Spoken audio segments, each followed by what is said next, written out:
Good morning, I'm Craig DeGrelli. It's Wednesday, April 2nd, 2025, and these are your Unbiased Updates. All eyes are on Trump and trade today. The president promising to levy tariffs on our trade partners.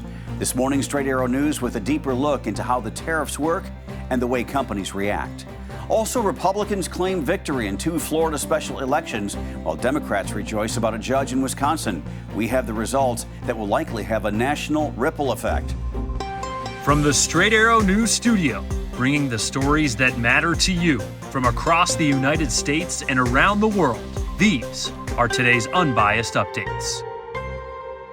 It's Liberation Day, according to President Donald Trump. He has promised a new wave of reciprocal tariffs today, April 2nd, hitting America's trade partners with levies in order to level the playing field when it comes to trade.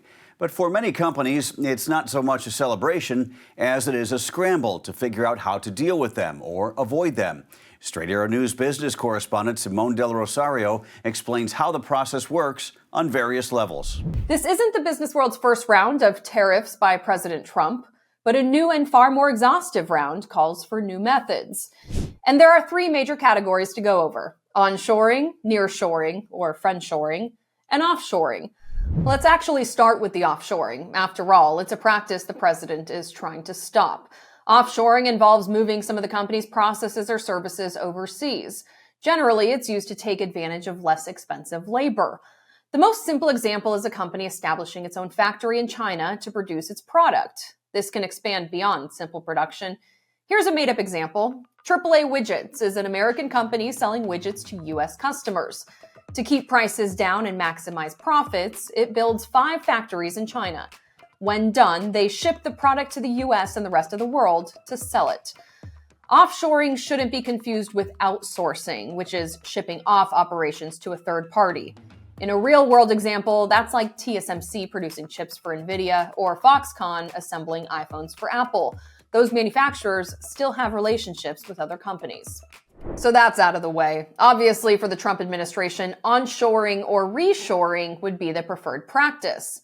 That means moving production to the U.S., creating high-paying jobs, and reducing dependence on the likes of China. But setting things up in the U.S. can be expensive for American companies and American consumers.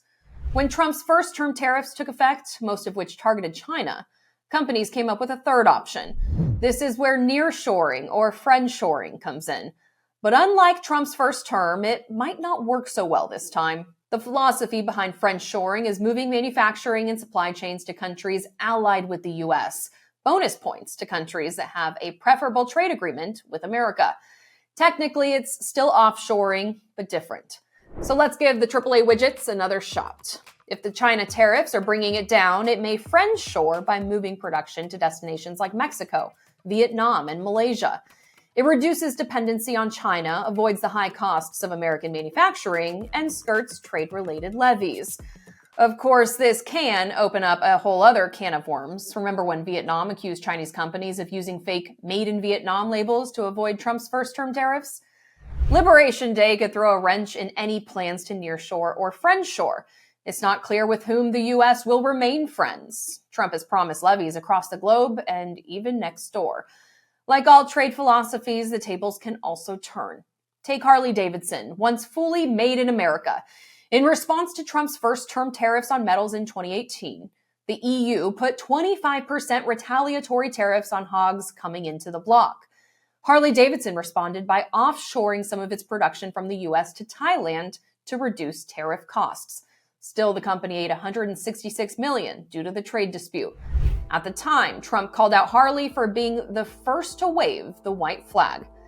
This time, Harley is calling for the U.S. to hit back if the EU again targets its bikes. That was our Simone Del Rosario reporting. President Trump has said some of the tariffs he's imposing this week could help the government raise more than $1 trillion in the next year or so, which he would use to help reduce the national debt and even potentially offset some income taxes. But some economists say that will not be the case, since consumers are likely to spend less on foreign goods once prices go up.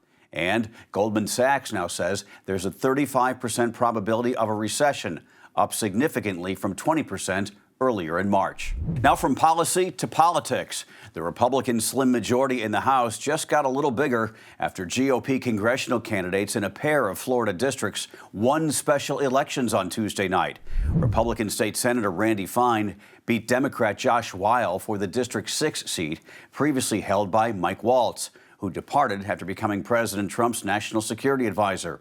Republicans were very anxious about the race after Weil raised almost $10 million compared to Fine's less than $1 million. Polls showed Weil gaining, but Fine pulled it out. I'm super excited at the opportunity. I'm very grateful to voters. While Florida's chief financial advisor, Republican Jimmy Patronis, defeated Democrat Gay Vallimont to secure District 1, which Matt Gaetz held until January.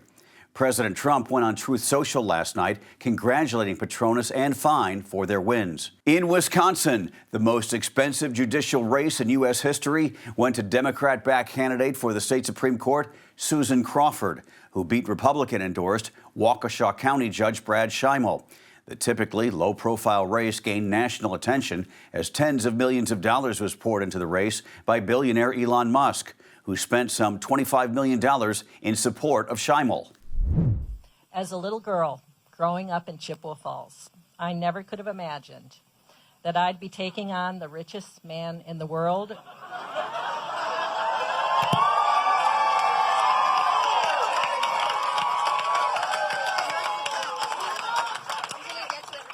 For justice in Wisconsin. And we won.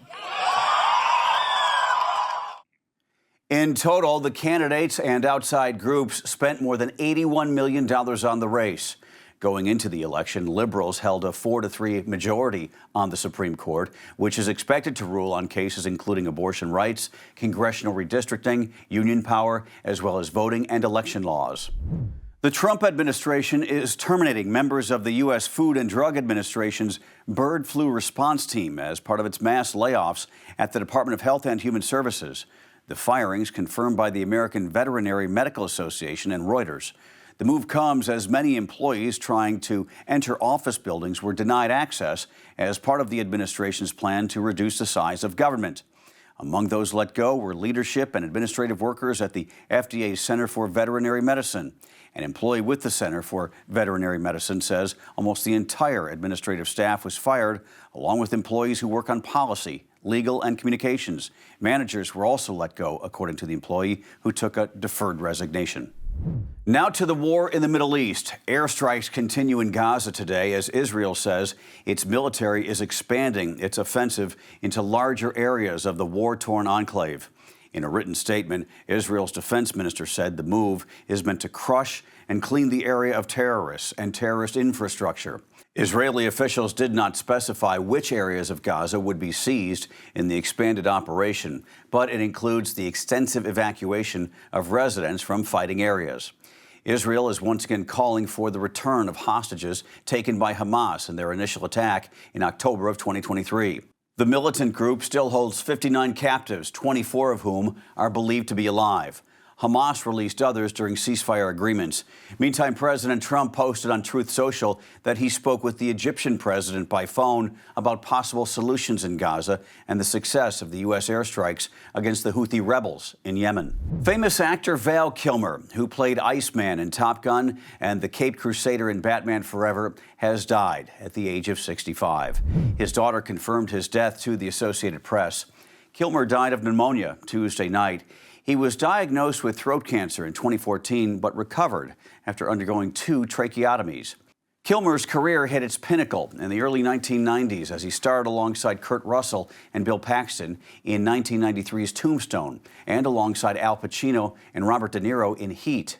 Actor Josh Brolin, a friend of Kilmer, posted a tribute to him on Instagram saying, "You were a smart, challenging, brave, uber-creative firecracker.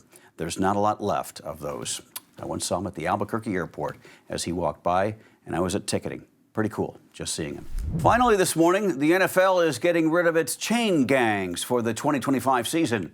Instead, they will determine whether teams have made a first down by using Sony's Hawkeye system of 6 8K cameras placed around every stadium to optically track the position of the ball.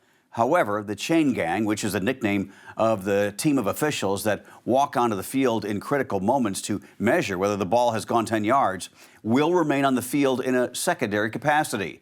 That's not the only change coming to the 2025 season. Straight Arrow News sports reporter Chris Francis has details on what was and was not decided at the most recent owners' meetings. The NFL owners' meetings in Palm Beach, Florida wrapped up Tuesday with a few rules changes, but not the big moves most expected. That doesn't mean those proposed changes are dead, just that more discussion is needed. The headliner was the Green Bay Packers' proposed ban of the tush-push play. No vote was taken. The proposal was tabled for further discussion, perhaps at the next owners' meetings in May. Banning the play, made famous by the Philadelphia Eagles, was reported to have just 16 of the 24 votes needed. The Buffalo Bills, who used it second most in the league after the Eagles, believe it's a player safety issue, and they would like it banned. The owners want to see more data in that regard. It's two things. It's force, added force, number one, and then the posture of the players. Being asked to execute that type of play, that's where my concern comes in. Another potential rule that was tabled, the Detroit Lions' proposal that would change the way teams are seeded for the playoffs. After the number one seed with a bye and home field advantage, the other teams would be seeded by record, with no advantage given to teams that win their divisions. Several new rules, however, were adopted Tuesday. The new kickoff setup is now permanent after last season's trial run, with one slight change. The touchback spot has been moved from the 30 up to the 35-yard line, which the league expects will increase returns. A new overtime rule now gives both teams a possession regardless of whether the first team scores a touchdown, just like the playoffs. And there were several new features added to replay assist, including first down measuring and the ability of replay officials to pick up flags thrown for things like face mask violations, running into a roughing the kicker, and horse collar tackles. There was also news on the free agent front. The biggest fish still out there is quarterback Aaron Rodgers, but maybe not for long. Tuesday, Steelers president Art Rooney talked about some positive signals leading to Rodgers joining the team, such as pictures posted on social media of Rodgers throwing to new Steelers receiver DK Metcalf on the UCLA campus over the weekend. Yeah, I would say it was a good sign that he wanted to do that, and we keep hearing that he's I guess headed in our direction, and so that seems to be, all signs are positive so far. Rooney did acknowledge it has taken longer than expected to get a commitment from Rodgers, and that they will not wait forever, just, quote, a little while longer. One possible but not so exact deadline could be the NFL draft, which begins April 24th. Teams usually like to have their major free agent signings wrapped up by then in order to know where to focus during the draft. For Straight Arrow News, I'm Chris Francis. Those are your unbiased updates for this Wednesday. We'll see you back here tomorrow. For all of us here at Straight Arrow News, I'm Craig DeGrelli. Have a great day.